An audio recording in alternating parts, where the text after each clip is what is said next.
लखमापूर येथे ढगफुटी पाणी झाला.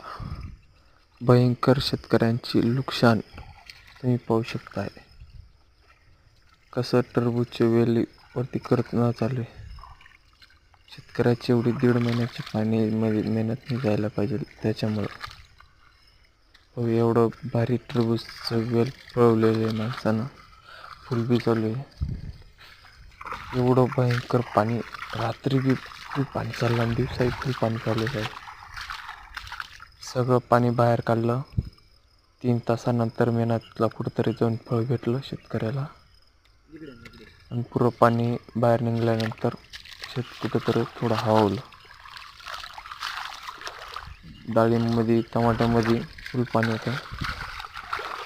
आणि तसंच टरबूजमध्ये बी आता शेतकरी करतोय.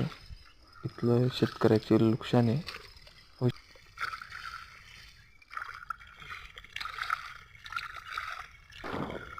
एवढे शेतकऱ्यांना अक्षरशः कष्ट घ्यावं लागतं, तरी निसर्ग बी साथ देत नाही ना. कुठं सरकार एवढा शेतकरी पहिल्यांदा अक्षरशः पाणीमध्ये एवढा करतोय.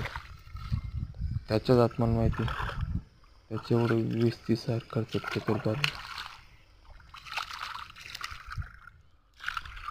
एवढे बिचाराचे शेतकऱ्याचे 20-30 हजार पाण्यामध्ये कॅपॅसिटी गेली.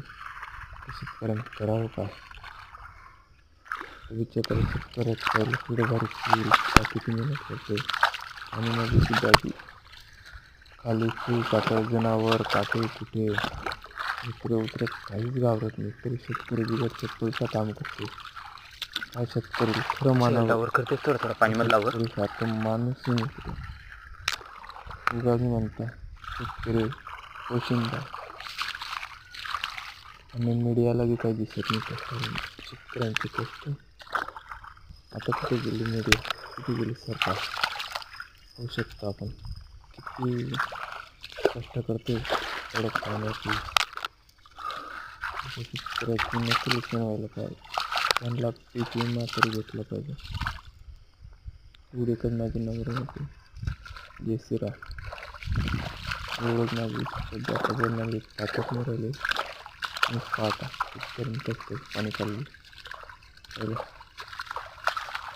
अक्षरशः एवढी मेहनत करते, किती मेहनत नाही होईल.